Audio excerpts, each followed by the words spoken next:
How to create Instagram post with text. First of all, tap on the plus icon at the middle, bottom,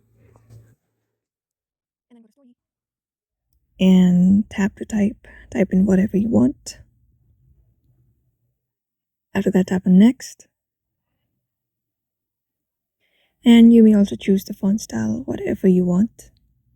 Just swipe to the left, right, and you can choose whatever style you want your font to look like.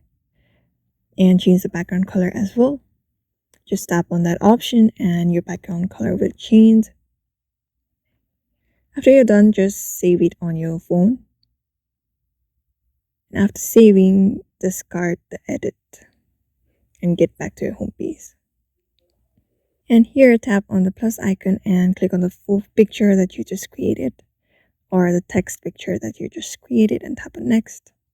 And here you may choose the filter whatever you want, but I'm gonna keep it normal and tap on next.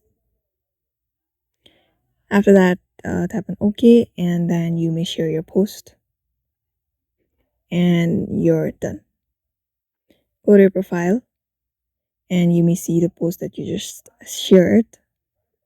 Tap on it and you can see you have just shared a post with text on it from Instagram.